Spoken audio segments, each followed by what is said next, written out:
नमस्कार मंडळी.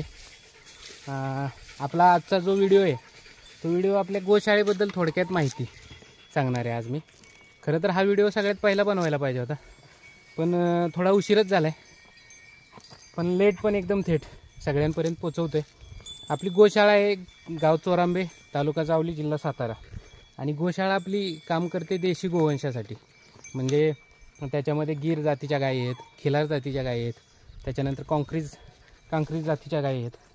तर याच्यामध्ये काय आपण करतो आहे की गोशाळा स्वावलंबी कशी होईल, म्हणजे नुसतं देशी गायी सांभाळा, देशी गाय पाळा, देशी गाय जगायला पाहिजे, हे याचा विचार करायचा म्हटलं तर त्या गायींचं खाद्य असेल, चारा असेल, तो चारा सगळा खर्च कसा भागवला पाहिजे.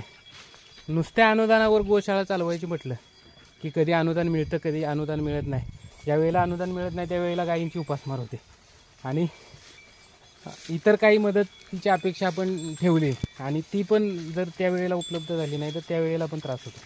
तर अशासाठी आपण काय करतो आहे, स्वावलंबी गोशाळा कशी तयार होईल याच्यासाठी आपण काम करतो आहे. आपल्या गोशाळेमधले जेवढ्या गायी आहेत त्याच्यामध्ये 10 गायी जर सोडल्या दुधाच्या, म्हणजे त्यांच्याकडनं आपल्याला उत्पन्न मिळतं, त्या सोडून इतर 28 ज्या गायी आहेत त्या 28 गायी पूर्ण भाकड आहेत. पूर्ण भाकड म्हणजे त्यांच्याकडून कसलेही दूध मिळत नाही, कधीच न दूध देणाऱ्या, म्हणजे शेतकऱ्यांनी कंटाळून विकलेल्या किंवा आपण कत्तलीमधून पकडलेल्या अशा देशी गोवंशाच्या गायी आहेत.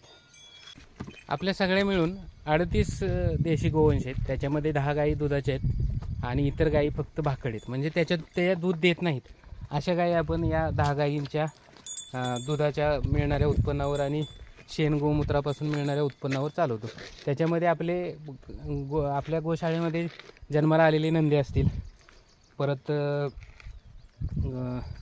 शेतकऱ्यांना सांभाळायला जमत नाहीत गायी किंवा त्यांच्याकडून काही उत्पन्न मिळत नाही तर शेतकरी त्या सांभाळत नाही, त्या तशा आपण एक 10 गायी आणलेल्या आहेत. त्याच्यातील कत्तलीतल्या वाचवलेल्या एक ते 3-4 गायी आहेत आणि या सगळ्या गायी देशी गोवंशाच्या आहेत. म्हणजे त्याच्यामध्ये गीर आहेत, खिलार आहेत, कांक्रीज आहेत. तर या गायी आपण सांभाळतो.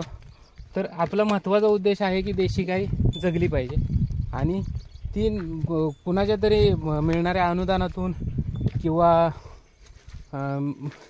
मिळणाऱ्या इतर पैशातून न होता तिच्यापासून मिळणाऱ्या उत्पन्नावरती त्या गायी जगली पाहिजे, त्यावेळेला देशी गाय जगेल. आणि यासाठी आपण काम करतो आहे. इथून पुढच्या व्हिडिओमध्ये पण आपण याबद्दलची माहिती देणार आहे. या व्हिडिओ बनवण्याचा उद्देश एकच आहे की याच्यामुळं आपले जे काही गायींबद्दल ज्यांना प्रेम आहे, गायींबद्दल ज्यांना आस्था आहे, ती लोक आपल्याशी कनेक्ट होतील. त्याच्यातून आपल्याला मार्गदर्शन होईल, आपल्या गोशाळेला मार्गदर्शन होईल आणि आपल्या गोशाळेला त्यांचं मार्गदर्शन होईल. त्याच्याचबरोबर ज्यांना कुणाला अजून गायी सांभाळायच्या आहेत किंवा ज्यांना देशी गायींबद्दल माहिती पाहिजे ती लोकही आपल्याशी जोडली जातील, त्यांनाही आपल्याला माहिती देता येईल. यासाठी आपण या व्हिडिओ बनवतो आहे. आपल्या यूट्यूब चॅनलला पण सबस्क्राईब करा, त्याची लिंक मी कॅप्शनमध्ये देतो. आणि आपल्या इंस्टाग्राम पेजला पण फॉलो करा.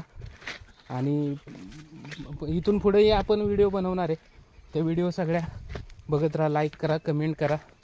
कुणाला देशी गायीबद्दल माहिती असेल तर ती माहिती आमच्यापर्यंत पोचवा.